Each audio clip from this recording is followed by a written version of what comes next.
Join us as we explore one of physics' greatest unsolved mysteries, turbulence in fluids. Turbulence creates chaotic, swirling patterns in fluids that seem random but follow underlying physical laws we still struggle to fully understand. Let's start by understanding what turbulence actually is and why it matters. Turbulence is a state of chaotic fluid motion characterized by swirling vortices called eddies that exist at many different size scales simultaneously. Compare laminar flow on top, where fluid moves in smooth parallel layers, to turbulent flow below with its chaotic swirls and unpredictable motion. You see turbulence everywhere, in cigarette smoke that starts smooth, then becomes chaotic, in river rapids, and in the exhaust from jet engines. The Navier-Stokes equations are the fundamental laws governing fluid motion, but they hide deep mysteries. This is the Navier-Stokes equation. Rho is density, U is velocity, T is time, P is pressure, mu is viscosity, and F represents external forces. The left side describes how the fluid velocity changes over time, including the crucial nonlinear convection term, where velocity influences it. The right side contains all the forces: pressure gradients pushing the fluid, viscous forces resisting motion, and any external forces like gravity. The equation structure says that how velocity changes over time equals the net forces divided by mass, just like Newton's second law, but for fluids. The real troublemaker is the nonlinear convection term U dot nabla U, where velocity multiplies its own derivative, creating mathematical chaos. Understanding turbulence mathematically is so hard that proving basic properties of solutions is worth $1 million. Here's the million-dollar question. Given smooth initial conditions, do the Navier-Stokes equations always produce smooth solutions that exist forever without breaking down? Mathematically, does smooth initial data guarantee a smooth solution exists for all future times, or can solutions develop singularities where they blow up? The alternative is that solutions might develop singularities, points where velocities or derivatives become infinite in finite time, which would be catastrophic. Starting from smooth initial conditions shown here, we don't know if the solution stays smooth everywhere, or if singularities like this red point can appear. For over 150 years, despite enormous effort by brilliant mathematicians, nobody has proven solutions always exist smoothly or found a counterexample where they break down. The Reynolds number is the key dimensionless parameter that determines when turbulence appears. The Reynolds number equals density times velocity times length scale divided by viscosity, or equivalently, velocity times length divided by kinematic viscosity. Reynolds number measures the ratio of inertial forces, which want to keep fluid moving, to viscous forces, which want to smooth out disturbances. As Reynolds number increases, flow transitions from laminar below 2000, through transition around 2000 to 4000, to turbulent above 4000, and fully turbulent above 100,000. For example, in pipe flow, Reynolds numbers below 2000 stay laminar and smooth, while above 4000, the flow becomes fully turbulent and chaotic. Commercial aircraft fly at Reynolds numbers around 10 million, well into the fully turbulent regime, which is why turbulence modeling is so critical. In turbulence, energy flows from large eddies down to smaller and smaller scales in a process called the energy cascade. Turbulent energy starts in large eddies created by the flow geometry, which become unstable and break down into progressively smaller eddies. Energy cascades from large eddies shown in blue, to medium eddies in yellow, to small eddies in pink, continuously transferring energy to smaller scales. This cascade continues down through smaller and smaller scales until the eddies become so tiny that viscous forces dominate and dissipate the energy as heat. The energy dissipation rate epsilon scales as velocity cubed divided by length scale, showing why small scales are so important for energy dissipation. Kolmogorov discovered the characteristic scales where viscosity becomes important and the cascade ends. The Kolmogorov length scale eta equals the fourth root of kinematic viscosity cubed divided by energy dissipation rate. This represents the smallest scale in turbulent flow, where viscous dissipation finally dominates and the energy cascade terminates. How small are these Kolmogorov scales in real flows? Let's look at some numerical examples. In atmospheric turbulence, The Kolmogorov scale is around 1 millimeter tiny compared to weather systems spanning hundreds of kilometers. In ocean currents, Kolmogorov scales reach about 0.1 millimeters, while the energy-containing eddies can be tens or hundreds of meters across.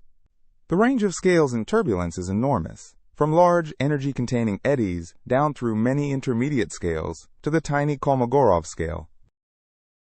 Simulating turbulence computationally faces staggering challenges due to the huge range of scales that must be resolved.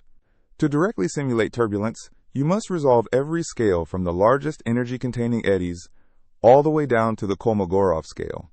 The number of grid points needed scales as Reynolds number to the 9/4 power, growing explosively with Reynolds number. How many grid points would we need for realistic flows? Let's calculate some mind-boggling numbers. For Reynolds number 10,000, you need roughly 1 trillion grid points to resolve all scales, which is already at the limit of modern supercomputers. For Reynolds number 1 million, typical of many engineering flows, you'd need 10 to the 18th power grid points, far beyond any conceivable computer. This shows a tiny computational grid with just 512 points. Realistic turbulence simulations need billions or trillions of points in 3 dimensions. This computational barrier is a major reason why weather prediction has limited accuracy beyond a few days, despite knowing the governing equations. The inability to predict turbulence from first principles has enormous practical consequences across engineering and science. In aircraft design, turbulence dramatically increases drag compared to laminar flow, reducing fuel efficiency and limiting performance. When flow transitions from laminar to turbulent, drag can increase by a factor of 10 or more, wasting enormous amounts of energy. Compare laminar flow on the left with low drag to turbulent flow on the right, where chaotic eddies create much higher drag and energy loss. In pipeline transport of oil, gas, or water, turbulence determines how much pumping energy is needed, affecting costs and environmental impact. Climate models cannot possibly resolve all turbulent scales in the atmosphere and oceans, requiring uncertain parameterizations that affect predictions. Since we can't solve turbulence exactly, scientists use various approximate approaches with different trade-offs. Reynolds average Navier-Stokes equations average over turbulent fluctuations, solving only for mean flow but requiring closure models for turbulent stresses. Large eddy simulation resolves the largest eddies directly, but models the effects of smaller unresolved scales using subgrid models. Direct numerical simulation resolves every scale without modeling, but is limited to relatively low Reynolds numbers due to computational cost. The 3 main approaches trade accuracy against computational cost. RANS is fastest but least accurate, LES balances cost and accuracy, and DNS is exact but extremely expensive. All practical approaches involve some empirical modeling and inherent uncertainty because we can't solve the full equations for realistic Reynolds numbers. Understanding turbulence isn't just an academic puzzle, it has profound implications for technology, environment, and fundamental physics. Better understanding and control of turbulence could save massive amounts of energy in transportation, power generation, and industrial processes worldwide. Even small percentage improvements in turbulent drag reduction could save billions of dollars annually in fuel costs across aviation and shipping. Improved turbulence models would benefit countless applications from aircraft design to climate prediction to medical devices like artificial hearts. In climate science, turbulent mixing affects cloud formation, ocean heat transport, and atmospheric circulation patterns, critical for accurate climate predictions. Even in medicine, blood flow in vessels and artificial hearts involves turbulence that affects clotting, oxygen transport, and device design. Let's return to the core mathematical challenge and why it's so fundamentally difficult. The troublesome nonlinear term u.nabla u means the velocity field advects itself, creating a complex feedback loop. Why exactly is this nonlinearity so problematic? It creates a vicious cycle where small disturbances can grow explosively. The velocity field influences its own evolution, creating feedback where small changes can amplify through nonlinear interactions into large effects. Small perturbations grow through nonlinear interactions, amplifying into larger disturbances that spawn even more chaos in an unstable cascade.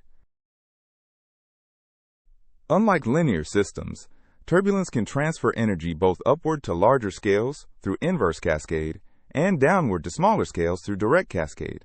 Several famous thought experiments, illustrate the strange properties of turbulence. Louis Fry Richardson's famous poem describes how big whirls have little whirls that feed on their velocity, and little whirls have lesser whirls, and so on to viscosity. This beautiful cascade of eddies within eddies within eddies perfectly captures the self-similar hierarchical structure of turbulent flow.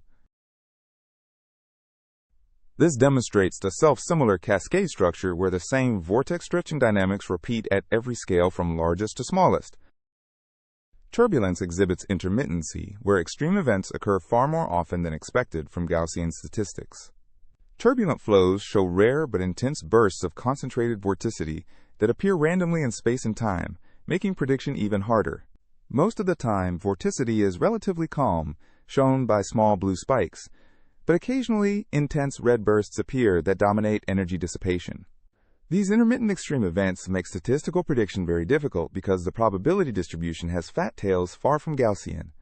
The probability of extreme events is much greater than predicted by Gaussian statistics, with crucial implications for risk assessment. Despite turbulence's complexity, Kolmogorov discovered remarkable universal scaling laws that describe energy distribution across scales. The energy spectrum E of k scales as epsilon to the 2/3 power times k to the minus 5/3 power, known as the Kolmogorov minus 5/3 law. This famous 5/3 law describes how turbulent kinetic energy is distributed across different wave numbers in the inertial range.